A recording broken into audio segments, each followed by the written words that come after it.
haweenweynaha xaafadda Garyaro oo ka tirsan degmada Gacan Libaax ee magaalada Hargeysa ayaa waxa ay deeq raashina ku wareejiyeen ciidamada qaranka Jamhuuriyadda Soomaaliland gaar ahaan iyaga oo ku dhiirigelinaya ciidamada qaranka ee jooga jiida bari ee Soomaaliland. haddaba haweenkaasi ayaa raashinka ay ku wareejiyeen ciidamada qaranka waxa ay ku dhiirigelinayeen kuna garab istaagayeen ciidamada qaranka Jamhuuriyadda Soomaaliland waxaana deeqdaasi raashinka ay isugu jirtay raashinka bisil oo ay ka mid ahaayeen caano timir iyo sabaayad waxaana goobtaasi ay raashinka haweenkaasi ku wareejinayeen ciidamada qaranka goobjoog ka ahaa agaasimaha guud ee wasaaradda gaashaandhigga Jamhuuriyadda Soomaaliland iyo taliyaha saadka ee ciidamada qaranka iyaga oo halkaasi kaga wareegay haweenkaasi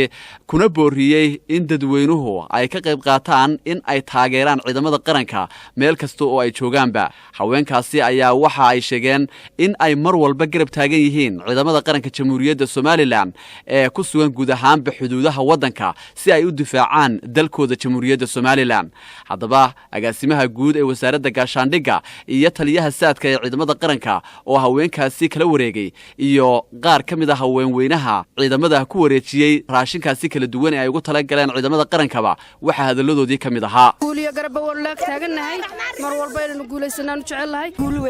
weeyaan taasoo mar walba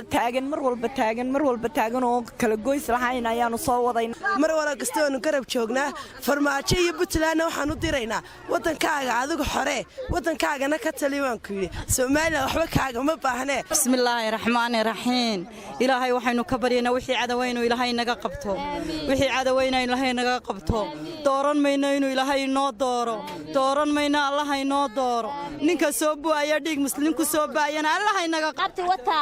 timirtii caanihii biyihii sabaayadii kalluunkii wax walba nusubsan hoog iyo milla maqasiyadii ilaa abufaasti ilaa figisti allah guuleeyo imikana waxaan ku wareejinayaa agaasimaha guud ugu horeyn waxaan u mahadnaqayaa dumarka xaafadda Cabaye gaar ahaan Garyare Soomaa gaar ahaan xaafadda Garyare oo halkan noogu saanu kaga wareegnay deeq nooc walba iskugu jirta oo ay ugu tala galeen ciidamada qaranka Jamhuuriyadda Soomaaliland ee jiida hore ka dagaalamaya ee difaaca ku jira dumarka aad iyo aad baan ugu mahadnaqayaa waad mahadsantihiin waana idin kala wareegnay waxaana si official ugu wareejinayaa taliska guud ee ciidanka qaranka gaashaanle dhexe Cabdi haweenweynaha xaafadda Cabaye gaar ahaan Garyare ee soo xilqaamay iyadoo bil rabaan ay tahay aad iyo aad baan ugu mahadnaqaynaa deeqdana waanu guddoonnay